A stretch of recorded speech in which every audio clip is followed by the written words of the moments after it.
শওকত মোল্লার voter delete. হ্যাঁ, ঠিকই শুনছেন। ক্যানিং পূর্বের বিধায়ক শওকত মোল্লার এসআইআর এর নাম ডিলিট ছিল, কিন্তু ওপর মহলের নেতৃত্বের সঙ্গে যোগাযোগ করে সেই ডিলিট ভোটার ঠিক করলো। কিন্তু সাধারণ মানুষ প্রশ্ন তুলছে, শওকত তার নিজের ভোটার সংশোধন করলো, সাধারণ গরিব মানুষের ডিলিট ভোটার ঠিক করবে কারা? আরো কি বলছেন বিস্তারিত দেখুন। সাধারণ মানুষ কি বলছে। দেয় লেগে হাঁকবো, বারুল যে দেয়াল লেখা দেয় লেগে হাঁকবো কেন? আমাদের এমএলএ দেখে না সাতক্ষণ থাকে, ওই এমএলএ রেখে কি করবো? শওকত মোল্লা ছিল ওখানে, কি বলবেন ক্যানিং এ? পুরো ফালতু এমএলএ। আমাদের আজ 3বার 4বার কাজ জমা দিচ্ছি, বাবেদের পুরো প্রুফ জমা দিচ্ছি, কোনো কাজ হয় না। কালকে আমরা বিক্ষোভ করেছি। শওকত মোল্লার নিজের নাম ছিল ডিলেটে। আগামী কালকে এক কল ফোন করার কারণে মমতা ব্যানার্জি শওকত মোল্লা সহ আরও 10টা এমএলএর নাম তুলে দিয়েছে আমাদের নির্বাচন কমিশনারকে ফোন করে। এই সমস্ত মানুষ নিজে বেঁচে গেছে। এই সমস্ত পূর্ব ক্যানিং জুড়ে এক একটা অঞ্চলে 2500 3000 করে মানুষ বিপদে পড়ে গেছে। কালকে আমাদের এলাকায় থেকে গ্রামের যারা সাধারণ ভোটার ফোন করার পরে যে বর্তমান ক্যান্ডিডেট দাঁড়িয়েছে বাহারুল ইসলাম, সে গালাগালি করেছে, আমাদের কাছে রেকর্ড আছে। এই মানুষের সাধারণ মানুষকে গালাগালি পর্যন্ত করেছে, আমাদের কাছে খবর আছে, মেসেজ আছে, আমরা খবর পেয়েছি। সাধারণ গ্রামের মানুষ বোদরা অঞ্চলের পূর্ব ক্যানিং বিধানসভার মানুষ বিপদে পড়ে গেছে।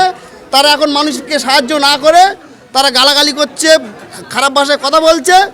সাধারণ মানুষ উত্তপ্ত হয়ে কোথায় যাবে, কী হয় দিশেহারা হয়ে ছোটো বাজারের এই কার্যালয়ে এসছে তারা সাহায্য নেওয়ার জন্য, পাওয়ার জন্য। আমরা চেষ্টা করছি জনগণকে যতটা আমাদের দিক থেকে পরিষেবা দেওয়া যায় আমাদের দলের পক্ষ থেকে আমরা চেষ্টা করছি।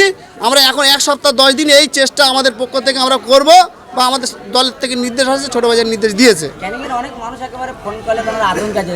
কোন জায়গা হচ্ছে এটা যদি প্রচারটা বলে? এটা হচ্ছে আমাদের রিলায়েন্স তেল পাম্প ঘটকপুকুর ছোটো বাজারের পার্টি অফিসের যে কার্যালয়, উনি এখানে থাকছে, এখানে মানে কাজের পরিষেবা দেওয়া হচ্ছে।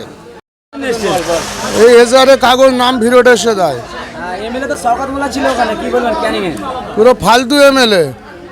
আমাদের আজ 3বার 4বার কাজ জমা দিচ্ছি, বাবেদের পুরো প্রুফ জমা দিচ্ছি, কোনো কাজ হয় না। কালকে আমরা বিক্ষোভ করেছি, কোনো নেতা আমাদের পাশে আসে না, টিএমসির নেতা। আমরা বাধ্যমূল্য হয়ে আমার এই চাষতো ভাই মাবিজুল ভাই ছিল, লাস্টে ওনার বলে করে তাই এখানে এসছি। দেশের সাথে সাথে সংশোধন হয়ে পাসপোর্ট এটা তাহলে সরকার কি এটা কি ফ্রি দিয়েছে নাকি?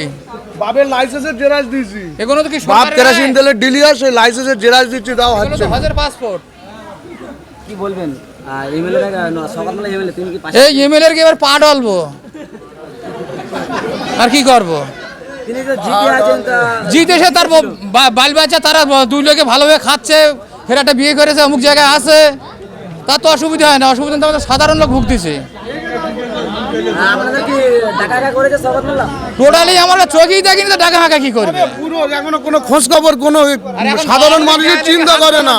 দেয় লেগে হাঁকবো, বারুল যে দেয়াল লেখা দেয় লেগে হাঁকবো কেন?